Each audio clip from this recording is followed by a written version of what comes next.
فأعوذ بالله من الشيطان الرجيم بسم الله الرحمن الرحيم والذين إذا فعلوا فاحشة أو ظلموا أنفسهم ذكروا الله فاستغفروا لذنوبهم ومن يغفر الذنوب إلا الله ولم يصروا على ما فعلوا وهم يعلمون صدق الله مولانا العظيم۔ بارگاہ رسالت آپ صلی اللہ علیہ وسلم میں درود پاک کا ہدیہ پیش کریں۔ اللہم صلی علی سیدنا و مولانا محمد معدن الجود والکرم وآلہ واصحابہ الکرام وابنہ الکریم وبارک وسلم صلاة دائمة سرمدا ابدا۔ عزیزان گرامی، اللہ تعالیٰ نے انسان کو بنایا ہے اور انسان بھولتا بار بار ہے اور خطائیں بھی بار بار کرتا ہے۔ خطا کرنے والا اور بھول جانے والا اللہ کی بارگاہ میں ایسا نہیں ہے کہ وہ ہمیشہ کے لیے ناکارہ ہے، بلکہ اللہ تعالیٰ نے اسے زندگی میں بار بار موقع دیے ہیں کہ تو اپنی خطاؤں سے اور اپنی بھول سے پھر سے دوبارہ اپنی اچھی زندگی میں آ جا، اور اسی کو ہم توبہ کہتے ہیں۔ توبہ کا جو آپشن رکھا گیا ہے انسانوں کے لیے، مسلمانوں کے لیے خاص طور پر، بہت ہمت والا ہے دروازہ ہے، بہت ہمت والا دروازہ ہے۔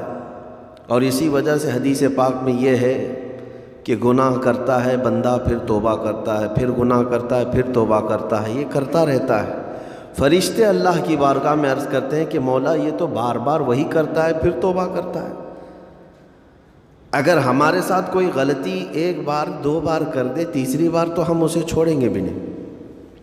انسانوں کی طبیعت تو یہی ہے، لیکن بندہ جب بار بار ایک خطا کرتا ہے اور پھر توبہ کرتا ہے، پھر خطا پھر توبہ، تو فرشتے جب اللہ کی بارگاہ میں یہ عرض کرتے ہیں کہ مولا یہ ہر بار یہی کرتا ہے، تو جانتے ہیں پروردگار عالم کیا فرماتا ہے؟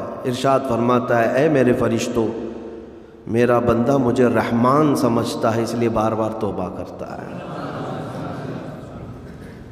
مجھے وہ ارحم الراحمین سمجھتا ہے، ورنہ کون بار بار اللہ تبارک و تعالیٰ کی بارگاہ میں دروازہ کھٹکھٹاتا۔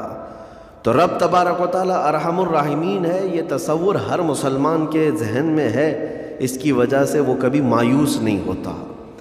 اور شیطان کا سب سے بڑا حربہ کیا ہے جانتے ہیں آپ؟ سب سے بڑا بہکانے کا اور گمراہ کرنے کا اور ہمیشہ گناہوں میں ملوث رکھنے کا سب سے بڑا آلہ کہ بندے کو سب سے پہلے نا امید کرتا ہے، اب تیرا کیا ہوگا، تو تو بہت برباد ہو چکا ہے۔ یہ جو خیال شیطان ڈالتا ہے دل میں، اس کے بعد پھر وہ بندہ جری ہو جاتا ہے، اب میرے توبہ سے بھی کچھ ہونے والا نہیں ہے، جو جس طرح زندگی چل رہی چلنے دو، ارے 50 سال ہو گئے اب تک میں یہی کرتا رہا، اب کیا سدھروں۔ یہ جو خیالات ہے یہ شیطان ڈالتا ہے تاکہ اس کی کفر پر موت ہو جائے، تاکہ وہ ہمیشہ گناہوں کی موت مرے۔ نا امیدی جو ڈالتا ہے شیطان، اب میرے ساتھ کچھ ہونا نہیں ہے۔ نہیں میرے عزیزوں، رحمت عالم صلی اللہ تعالیٰ علیہ وسلم کی بارگاہ میں کیسے کیسے لوگ آئے اور ارحم الراحمین نے ان کی توبہ قبول کی۔ آپ کو ایک بات میں بتاؤں، سیدنا عمر ابن خطاب رضی اللہ تعالیٰ عنہ کا دور ہے، مثنوی شریف میں مولانا روم فرماتے ہیں، جنت البقیع آپ نے سنا ہوگا، قبرستان مدینے کا، مدینے کے قبرستان میں رات کے وقت ایک بوڑھا آدمی 80 سال کا جو بانسری بجاتا تھا اور اسی سے پیسہ کماتا تھا، اس کی بانسری میں بڑی اچھی لے تھی، بڑی سر اچھی تھی، لوگ سنتے تھے اور پیسے دیتے تھے، لیکن بڑھاپے میں جب سانس پھولنے لگ جاتی ہے، ہانپنے لگ جاتا ہے، سانس نہیں ٹھہرتی، تو بانسری کیسے بجتی؟ اس کی لے ٹوٹ جاتی، لہجے بدل جاتے۔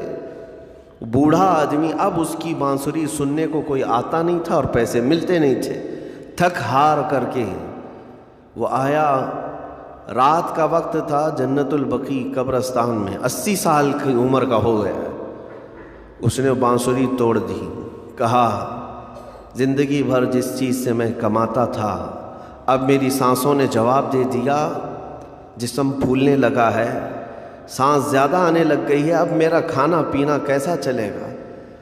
خیر ارحم الراحمین ہوں تو تیرا ہی بندہ، میرے اہل و عیال نہیں، میرے رشتہ دار نہیں، مجھے اگر تو بھوکا مارنا ہے تو اسی قبرستان میں مار دے، یا اگر میری زندگی باقی ہے تو میرے رزق کا انتظام کر دے۔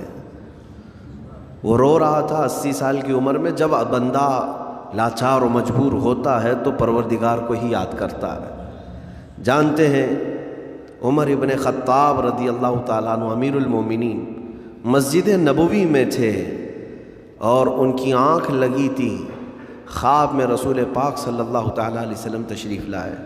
کہا عمر اللہ کا حکم ہے جنت البقیع میں جاؤ، ایک بھوکا آدمی کھڑا ہے، اپنے گھر سے کھانا لے جاؤ اور اس کی ضرورت کا انتظام کرو۔ نیند کھلی تو آپ نے دیکھا اللہ کے حبیب صلی اللہ علیہ وسلم کی طرف سے حکم آیا اور رب ذوالجلال کا حکم ہے۔ گھر سے عمدہ کھانا لیا، توشادان لے کر کے، کچھ مال و متاع بھی لے کر قبرستان میں گئے، ڈھونڈا کون ہے یہاں پر، تو دیکھا کہ ایک ہانپتا کانپتا ہوا 80 سال کا بوڑھا روتا ہوا نظر آیا۔ امیر المومنین اپنے ہاتھ میں توشادان لے کر اس کے قریب گئے، کہا تو بھوکا ہے؟ کہا ہاں بھوکا ہوں۔ بیٹھ چل میں تجھے کھلاتا ہوں۔ دسترخوان بچھا کر اسے اپنے ہاتھوں سے کھلایا اور اسے اپنی ضرورت کے مطابق جو ضروریات تھیں اس کی ضرورت کے مطابق وہ ساری چیزیں دی۔ وہ بوڑھا پوچھتا ہے آپ کون ہیں؟ حضرت عمر فاروق نے کہا میں عمر ابن خطاب ہوں۔ وہ ڈر گیا، حضرت عمر سے کون نہیں ڈرتا تھا کہ کہیں یہ کھلا پلا کر کے مجھے کوڑے نہ مارے کہ زندگی بھر بانسری بجانے والا آج پکڑا گیا ہے، ہاں آج مجھے یہ سزا نہ دے دے۔ وہ کانپنے لگا، کہا کہ آپ یہاں کیسے؟ حضرت امیر المومنین کہتے ہیں میں خود نہیں آیا، مجھے اللہ کے رسول نے بھیجا، اور رب تبارک و تعالیٰ کا حکم آیا تھا کہ تو بھوکا ہے اور تو نے رزق مانگا ہے اور مجھے تیرے رزق دے کر کے بھیجا گیا ہے۔ وہ چیخ مار کر کے گر پڑا زمین پر اور رونے لگا، اپنے ہاتھ پھیلا کر کہا سچ فرمایا مولا تو ارحم الراحمین ہے، 80 سال تجھ سے دور بھاگتا رہا، ایک بار کیا تجھے میں نے پکارا، تو نے وقت کے امیر المومنین کو کھانا دے کر بھیج دیا۔ اللہ رب العزت کی بارگاہ میں نا امیدی اور مایوسی جو شیطان لاتا ہے، اس سے بندے بھٹک جاتے ہیں، بہک جاتے ہیں، انہیں توبہ کی توفیق بھی نہیں ملتی۔ اسی لیے میرا مولا فرماتا انا عند ظن عبدی بی، رب تعالیٰ فرماتا میرا بندہ میرے بارے میں جیسا گمان کرتا ہے میں اس کے ساتھ ویسا سلوک کرتا ہوں۔ تم کیا گمان کرتے ہو؟ وہ سخت پکڑ کرے گا، ابھی مار ڈالے گا۔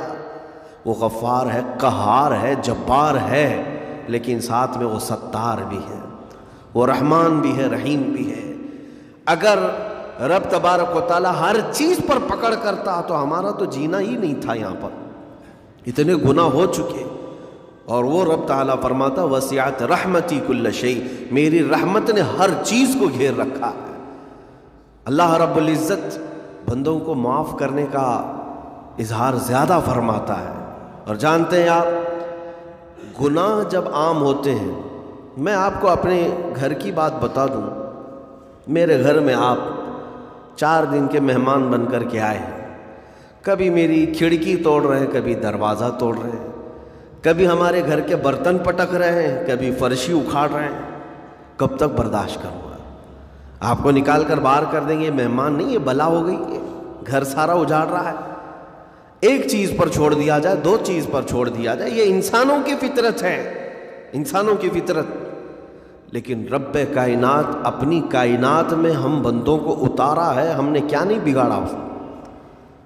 اپنے گناہوں سے اس کی زمین کو لال کر دیا، ہاں اس کی نافرمانی سے ہم نے اس کائنات کے رنگ کو بدل دیا۔ کھلے عام گناہ، ننگا پن، بے حیائی، عیاشی، سب کچھ ہوتا رہا۔ اس کی کائنات ہے، اس کی زمین ہے، اس کی سلطنت ہے۔ اور ان گناہوں کی وجہ سے جانتے ہیں آپ، سمندر اللہ کی بارگاہ میں عرض کرتا ہے کہ مولا تو مجھے اجازت دے دے، میں ایسی طغیانی لاؤں گا کہ یہ سب ہلاک ہو جائیں گے۔ ہوائیں اللہ سے اجازت مانگتی ہیں تو مجھے شدت دے دے، میں اتنا تیز اڑاؤں گی کہ ان کے پرخچے اڑ جائیں۔ لیکن جانتے ہو اللہ کی طرف سے جواب کیا آتا ہے؟ سمندر کو بھی رب تعالیٰ فرماتا ہے، ہواؤں کو بھی کہتا ہے رب تعالیٰ رک جاؤ میں میرے بندوں کے انتظار میں ہوں، میرے بندوں کی توبہ کے انتظار میں ہوں کہ میرے بندے میرے پاس لوٹ آئیں گے۔ اسی لیے اللہ کے حبیب صلی اللہ تعالیٰ علیہ وسلم ارشاد فرماتے ہیں اللہ تعالیٰ کو سب سے زیادہ خوشی کس بات کی ہوتی ہے جانتے ہیں؟ رب تعالیٰ اپنے بندوں سے کب خوش ہوتا ہے؟ مثال دے کر کے میرے آقا نے فرمایا، مثال دے کر سمجھایا، صحرا میں، ڈیزرٹ میں ریتیلے میدان ہوتے ہیں، اس کا سفر بڑا ڈینجر ہوتا ہے۔ آج بھی ڈیزرٹ ہیں بہت سارے، سہارا ڈیزرٹ کا نام سنا ہوگا، ہم گئے ہیں 200-250 کلومیٹر تک آپ چلتے رہو گاڑی، نہ ایک درخت نظر آتا ہے، نہ پہاڑ نظر آتا ہے، نہ گھر نظر آتا ہے، کچھ بھی نہیں۔ اس طرف میدان ریت کا اور آسمان لگا ہوا دکھتا ہے، ادھر بھی آسمان، تنہا ہم اکیلے نظر آتے رہتے ہیں۔ صحرا کا جو سفر ہوتا ہے بہت کٹھن ہوتا ہے۔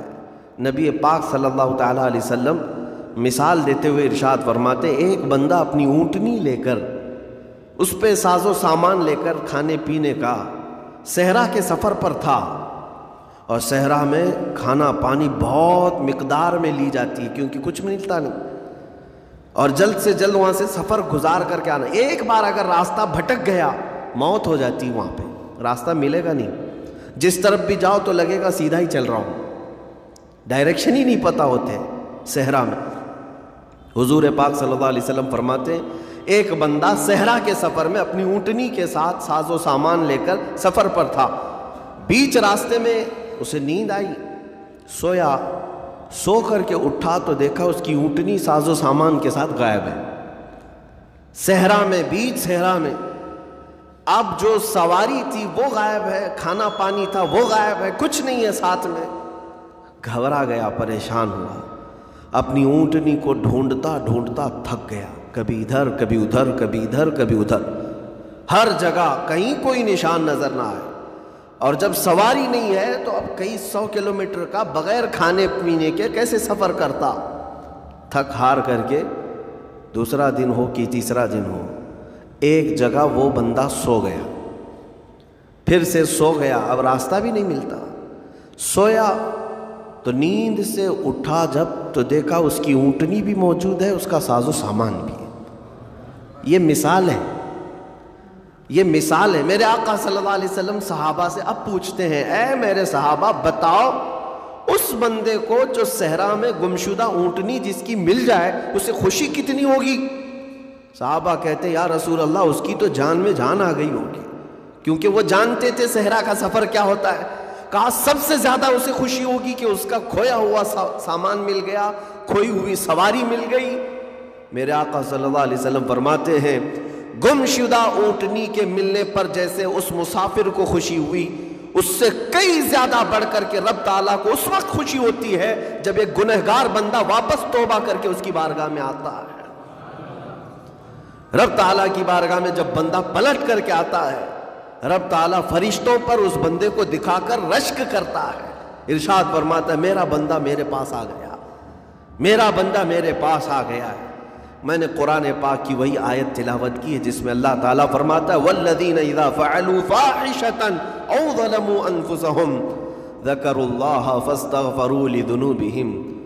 یہ چوتھے پارے کی آیت ہے۔ اللہ تعالیٰ فرماتا ہے وہ لوگ جنہوں نے برائی کر لی یا اپنی جان پر ظلم کیا، یعنی گناہ کیا، پھر اللہ کو یاد کر لیا اور توبہ کر لیا، اللہ فرماتا وَمَن يَغْفِرُ الذُّنُوبَ إِلَّا اللَّهُ، تو بتاؤ لوگو اللہ کے علاوہ کون ہے بخشنے والا؟ لیکن شرط رب تعالیٰ یہ فرماتا وَلَمْ يُصِرُّوا عَلَى مَا فَعَلُوا وَهُمْ يَعْلَمُونَ، لیکن ایک بات ہے کہ وہ جس چیز سے توبہ کر کے آ رہے ہیں اس پر پھر مزید اصرار کر کے جمے نہ رہیں، چھوڑ دیں ایک بار، جان بوجھ کر کے پھر اس چیز پر نہ لگے رہیں۔ یہ آیت کب نازل ہوئی تھی میں آپ کو بتاؤں، دو صحابہ تھے، دونوں گہرے دوست تھے، بہت ہی گہرے دوست، مدینے کے رہنے والے۔ اس میں سے ایک صحابی تجارت کے لیے جا رہے تھے اور ان کے گھر بار میں ان کی بیوی تھی بس اور کچھ نہیں، تو اپنے دوست سے کہا کہ میں جا رہا ہوں، مجھے آنے میں تاخیر ہو سکتی ہے، میرے گھر پر اگر کبھی سودا سلف لانے کی ضرورت پیش آئی تو میری بیوی کو یہ پہنچا دینا ساز و سامان۔ یہ کہہ کر کے وہ تجارت پہ چلے گئے۔ جو دوست صحابی تھے دیکھیں صحابہ کے بہت سارے کام امت کے لیے درس ہیں، قیامت تک آنے والے مسلمانوں کے لیے وہ مشعل راہ ہیں۔ تو وہ جو دوست صحابی تھے سودا سلف لے کر کے گھر جایا کرتے تھے اپنے دوست کی بیوی کو پہنچانے کے لیے۔ ایک دن ایسا ہوا کہ شیطان نے ورغلایا اور سودا سلف سامان لے کر گھر گئے۔ ان کی خاتون باہر آئی دوست کی، انہوں نے اس خاتون کا صرف ہاتھ پکڑ لیا اور وہ عورت چونکہ مدینے کی رہنے والی صحابیہ ہیں، اپنا ہاتھ تو چھڑا لیا لیکن وہ چیخ مار کر رونے لگی کہ جس پر میرے شوہر نے سب سے زیادہ اعتماد کیا، تم تو جگری دوست بھائی کی طرح تھے، ہاتھ کیسے بڑھا دیا؟ تو اس صحابی کو فوراً احساس ہو گیا کہ میں بہت بڑی خطا کر گیا، میرے بھائی اور میرے دوست کی امانت میں نے خیانت کر دیا، اس نے مجھ پر بھروسہ کیا تھا اور اس کی بیوی کا میں نے ہاتھ پکڑ لیا۔ بس اتنی سی بات تھی، وہ خاتون بھی رونے لگ گئی کہ میرے ساتھ کیا ہوا، یہ صحابی بھی رونے لگ گئے، احساس فوراً ہو گیا کہ میں نے غلط کیا ہے۔ سودا سلف لانے کے وقت مجھ سے غلطی ہو گئی، خطا ہو گئی۔ اب اس خطا کی وجہ سے وہ کرتے کیا؟ ان کو تو ڈر یہ تھا کہ میں اپنے دوست کو منہ دکھانے کے بھی قابل نہیں، اور نہ ہی میں یہ چیز کسی کے سامنے ذکر کر سکتا ہوں، کیا کروں؟ تو مدینہ چھوڑ کر کے چلے گئے پہاڑیوں میں، اور بغیر کھانا پانی سب کچھ بھی نہیں تھا، پہاڑیوں کے بیچوں بیچ رہنے لگے، اور صرف روتے تھے اور گر جاتے تھے، اور کمزوری آ گئی جسم میں، اٹھنے پھرنے کی بھی طاقت نہیں تھی۔ اب وہ دوست ان کے صحابی تجارت سے واپس آئے، گھر میں آتے ہی ان کی خاتون نے بتا دیا کیا معاملہ پیش آیا۔ وہ بہت جلال میں آئے اور کہا کہ میرا دل ٹوٹ گیا، آج میری کمر ٹوٹ گئی، جس کے ساتھ ہم نے پوری زندگی بتائی، آج اس نے میری عورت کے ساتھ ایسا کیسے کیا؟ بہرحال انسان ہے، خطا ہوتی ہے، انسان ہے، بھولنا اور خطا کرنا اس کی عادت ہے۔ اب ان کو دل میں تو بہت تکلیف ہوئی، کروں کیا؟ لیکن وہ صحابی تھے، انہوں نے کہا یہ معاملہ سیدھے حضور پاک کی بارگاہ میں رکھتا ہوں، کہا کہ میں سزا دوں گا یا پھر جو ہے ان کے لیے جو قرار واقعی چیز ہوگی وہ دلا کر رہوں گا۔ بارگاہ مصطفیٰ صلی اللہ تعالیٰ علیہ وسلم میں تشریف لائے، عرض کیا کہ آقا ایسا ایسا ہو گیا، میرے معتمد ساتھی نے میرے گھر میں ایسا معاملہ کر دیا۔ نبی پاک صلی اللہ تعالیٰ علیہ وسلم غمگین ہو گئے کہ ان دونوں کے درمیان ایسا کیسے ہو گیا۔ پھر تھوڑی دیر کے بعد رحمت عالم صلی اللہ علیہ وسلم جو غیب دان نبی ہیں، ہر چیز کو جانتے بلکہ اپنے امتیوں کے احوال سے باخبر رسول ہیں، نبی پاک صلی اللہ تعالیٰ علیہ وسلم اپنے اس غریب صحابی کے حالات معلوم کیے۔ پتہ چلا کہ وہ تو گھر بھی چھوڑ دیا، مدینے بھی چھوڑ دیا، پہاڑیوں میں جا کر کے پناہ لے کر کے اکیلا تنہا رہ رہا ہے۔ اللہ کے نبی صلی اللہ تعالیٰ علیہ وسلم اپنے اس غریب امتی صحابی کے حالات معلوم کرنے کے بعد اللہ کریم کی بارگاہ میں عرض کرتے ہیں کہ مولا تو فیصلہ سنا دے۔ اللہ تعالیٰ نے آیت نازل فرمائی، جو آیت میں نے آج آپ کے سامنے تلاوت کیا۔ اللہ تعالیٰ فرماتا ہے والذین اذا فعلوا فاحشۃ او ظلموا انفسهم، جن لوگوں نے گناہ کر لیا یا اپنی جان پر ظلم کیا ہے، پھر ذکروا اللہ فاستغفروا لذنوبہم، اللہ کو پھر جلدی یاد کر لیا اور توبہ کر لیا، رب تعالیٰ فرماتا ومن یغفر الذنوب الا اللہ، محبوب بتاؤ اللہ کے سوا کون ہے گناہوں کی بخشش کرنے والا؟ اللہ تعالیٰ ان کے گناہوں کو معاف کر دیتا ہے جو فوراً اپنے گناہ کے بعد یاد کر لیتے ہیں کہ مجھ سے خطا ہوئی ہے۔ رسول کریم صلی اللہ تعالیٰ علیہ وسلم نے اس صحابی کو بتایا تیرے بھائی سے بھول ہوئی، خطا ہوئی، لیکن رحمان نے اس کی بخشش کا مژدہ قرآن میں سنا دی کہ وہ باز آ گیا اور توبہ کر رہا ہے، لہٰذا تیرے لیے بھی یہ زیب نہیں دیتا کہ تو اب کوئی انتقام لے، تو اپنے دل سے معاف کر۔ یہ صحابی تھے، اللہ کے نبی صلی اللہ علیہ وسلم کے پروردہ تھے، نفسانیت اور خواہشات کے نہیں۔ یہ فوراً گئے اور اپنے اس جگری دوست کو، اپنے اس بھائی کو ڈھونڈتے ہوئے پہاڑیوں کے بیچوں بیچ جا کر کے دیکھا، ان کی حالت بہت خستہ تھی، کمزور ہو گئے تھے اور روتے روتے اتنا تھک گئے تھے، نہ کھانا ہے نہ پانی ہے، بس یہ کہ ان سے خطا کیا ہوئی تھی، اپنے دوست کی عورت کا ہاتھ پکڑ لیا تھا، بس میرے عزیزو اس سے بڑا نہیں۔ ہاتھ پکڑنے پر ان کو اس قدر احساس تھا کہ مدینہ چھوڑتی، لوگ یہاں پورے کے پورے گناہ میں ڈوب جاتے ہیں، زنا میں ڈوبتے ہیں، انہیں احساس تک نہیں۔ یہ صحابی گئے اور جیسے ہی یہ گئے تو وہ ہوش میں آئے اور رونے لگے کہ میرا بھائی آ گیا اور اب شاید یہ انتقام لے گا، بدلہ لے گا، مجھے مار ڈالے گا، کیونکہ میں نے اس کا اعتماد توڑا، اس کا بھروسہ ختم کیا۔ لیکن یہ صحابی گئے اور ان کا ہاتھ پکڑا اور اپنے سینے سے لگایا، کہا کہ تو بھی ابن آدم ہے، میں بھی ابن آدم ہوں، انسان ہے، خطا ہو گئی، لیکن بشارت ہے تجھے کہ اللہ نے قرآن میں محبوب کی بارگاہ میں آیت اتاری، تیری بخشش کا پروانہ اتار دیا۔ وہ اس قدر خوش ہوئے کہ اس صحابی کو تھام لیا اور کہا میں تو مایوس ہو کر پورے گھر بار سب چھوڑ کر کے آیا تھا، لیکن میرا رحمان خدا بندوں کو کبھی چھوڑتا نہیں، کبھی اکیلا ہونے نہیں دیتا، وہ مایوس نہیں کرتا۔ میرے عزیزو، آج ہمارے پاس وقت ہے، جب ٹھوکر کھائیں تو فوراً احساس ہو جائے، جب غلطی ہو جائے۔ غلطیاں کس سے نہیں ہوتی؟ گناہ سب سے ہوتے ہیں، اور اسی لیے میرے آقا صلی اللہ علیہ وسلم ارشاد فرماتے ان بنی آدم خطاؤون وخیر الخطائین التوابون، آدم کی ساری اولاد خطا کرتی ہے، یعنی آدمی سب خطا کرتے ہیں، لیکن بہترین خطا کرنے والا وہ ہے جو خطا کرتے ہی توبہ کر لیتا ہے، توبہ کر لیتا ہے۔ کوئی رات تمہاری ایسی نہ ہو کہ بغیر توبہ کے سو جاؤ، کوئی صبح ایسی نہ ہو آپ کی جو اللہ تعالیٰ کی بارگاہ میں استغفار کر کے نہ شروع کرو۔ ہر دن توبہ کرو، ہر دن اللہ کریم کی بارگاہ میں استغفار کرو۔ اور قرآن کی ایک آیت میں آپ کو یہ بھی بتا دوں، 9ویں پارے سورہ انفال کی آیت ہے، اللہ تعالیٰ فرماتا ہے وَمَا كَانَ اللَّهُ لِيُعَذِّبَهُمْ وَأَنْتَ فِيهِمْ وَمَا كَانَ اللَّهُ مُعَذِّبَهُمْ وَهُمْ يَسْتَغْفِرُونَ۔ اللہ فرماتا ہے اس امت پر اللہ عذاب ویسا نازل نہیں کرے گا جیسے پہلی امتوں پر آتا تھا۔ اس کی وجہ یہ ہے، پہلی وجہ یہ ہے کہ ان کے بیچ میں میرا محبوب آرام کر رہا ہے، رسول پاک صلی اللہ علیہ وسلم۔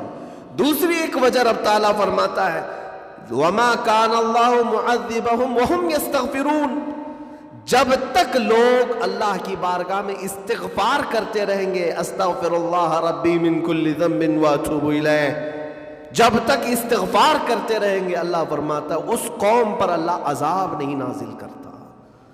جب بندے چھوڑ دیتے ہیں، ارے جو کیا سب صحیح کر رہا ہوں، میرا کیا ہے، توبہ کرنا بھول گیا، استغفار کرنا بھول گیا، ان بندوں پر اللہ کا عذاب آتا ہے، اس قوم پر عذاب آتا ہے۔ اسی لیے میں کہتا ہوں میرے عزیزو، خطائیں سب سے ہیں، ہمارے دامن کے اندر کیا کیا ہے وہ ہمیں معلوم ہے، ہمارے پروردگاروں کو۔ بہت سارے راز ایسے ہیں جو اس نے چھپا رکھا ہے، بندوں کے اوپر پردہ ڈال رکھا ہے، اتنی باتیں کہ اگر وہ پردہ اٹھا دے تو لوگ رشتہ داروں کے سامنے بیٹھنے کے بھی قابل نہیں رہے، ماں باپ دیکھ کر گھبرا جائیں گے اور اپنے گھر سے دور کر دیں، یا اگر باپ کی غلطیاں بیٹے کو پتہ چل جائے تو زندگی بھر اس کو باپ نہیں تسلیم کرے گا، وہ باپ نہیں مانے گا کہ اس کی اتنی بڑی بڑی خطائیں، لیکن وہ رحمان ہے، باپ کی عیب بیٹے سے چھپا رکھا ہے، بیٹے کے عیب ماں سے چھپا کر رکھا ہے، وہ پروردگار عالم نے پردہ رکھا ہے ہر ایک پر، لیکن اس کے باوجود بندوں کو یہ چاہیے کہ اس کی بارگاہ میں اکڑ دکھانے کی بجائے، غرور و گھمنڈ دکھانے کی بجائے، عاجزی کے ساتھ اسے رحمان تسلیم کر کے عرض کرتے رہے مولا میں خطا کار ہوں اور تو ستار و غفار ہے، بخش دے مولا تیرا نام غفار ہے، بخش دے مولا تیرا نام غفار ہے۔ اسی لیے میں عرض کرتا ہوں میرے عزیزوں، رب تبارک و تعالی ارحم الراحمین ہے، لیکن کچھ بندوں کو آج ایسا لگتا ہے کہ اب ہم جس زندگی میں جیسے چل رہے ہیں اب تک ہمارے ساتھ کچھ ہوا نہیں، اس کا مطلب ہے کہ ہم صحیح کر رہے ہیں، جو کر رہے ہیں ہم صحیح کر رہے ہیں۔ اس نے ڈھیل دے رکھی ہے، اس کا مطلب یہ نہیں کہ جو کر رہے ہیں صحیح کر رہے ہیں۔ کسی دن وہ گرفت کرنے پر آئے اور سب کے سامنے عیوب تمہارے برائیاں وہ آشکار کر دے، کھول دے، تو یہ سب سے بڑا عذاب ہے دنیا میں بھی، دنیا میں بھی سب سے بڑا عذاب ہے۔ بہرحال آج وقت ہے، اللہ تعالیٰ نے عقل سلیم عطا کیا ہے، اور میں آپ کو بتاؤں کہ اللہ تبارک و تعالیٰ ان بندوں کو پسند کرتا ہے جو اس کی بارگاہ میں گڑ گڑاتے ہیں۔ آپ نے دنیا میں دیکھا ہے کسی کے پاس آپ مانگنے کے لیے جائیں، 1000 روپے مانگ کے دکھائیں، آج وہ دے دے گا، کل پھر 1000 روپے مانگے اس سے، ہو سکتا ہے دے دے گا، پرسوں پھر مانگو، دیکھو پھر اس کا چہرہ بگڑتا ہے کہ نہیں۔ اچھے اچھے لوگوں کی بات میں کر رہا ہوں، مانگنے سے لوگ ناراض ہوتے ہیں، اور اگر تم مانگنے کی عادت ڈال لی تو دیکھنا وہ آدمی راستہ کاٹنے لگ جائے گا، ارے یہ آ رہا ہے، ہٹ جاؤ ادھر سے، ابھی آئے گا 1000 روپے مانگے گا۔ مانگنے والوں سے تو ہم راستہ کاٹ لیتے ہیں، لیکن آپ کو پتہ ہے رحمت عالم صلی اللہ علیہ وسلم ارشاد فرماتے ہیں، میرا مولا رب تعالیٰ کی شان یہ ہے کہ بندہ اگر مسجد میں آیا اور کچھ مانگے بغیر ہی چلا گیا تب رب تعالیٰ ناراض ہوتا ہے۔ دنیا مانگنے پہ ناراض ہوتی ہے اور وہ نہ مانگنے پہ ناراض ہوتا ہے، اور ارشاد فرماتا ہے یہ بندہ آج مجھ سے کچھ نہیں مانگا، دیکھو فرشتوں اس کو میری حاجت نہیں رہ گئی، اس کو میری حاجت نہیں رہ گئی، یہ بغیر مانگے چلا گیا۔ اسی لیے توبہ بھی کرتے رہو، استغفار بھی کرتے رہو، اور مانگتے بھی رہو، تاکہ اس کے بندے بن کر کے رہیں اور دنیا میں غرور و تکبر سے آزاد رہیں۔ اللہ کریم کہنے سننے سے زیادہ ہمیں عمل کی توفیق عطا فرمائے۔ موت سے پہلے مولا تعالی ہمیں توبتاً نصوحا عطا فرمائے۔ رب کریم اگر تو ہم سے غضبناک ہے، اگر تو ہم سے ناراض ہے، تو مولا اس زندگی میں ہی ہمیں توبہ کی توفیق دے دے۔ مولا بغیر توبہ کے، بغیر کلمہ طیبہ کے ہماری کسی کی روح قبض نہ فرما۔ جس دن ہمارا جنازہ اٹھے، اے رحمان، اے کریم، اے غفار، اے ستار، ہمیں دنیا کی تمام آلائشوں سے پاک کر کے اٹھا لے۔ اے اللہ تیرے حبیب پاک صلی اللہ علیہ وسلم کے پڑوس میں ہمیں دفن نصیب فرما۔ وآخر دعوانا ان الحمد للہ رب العالمین۔ سلام علیکم۔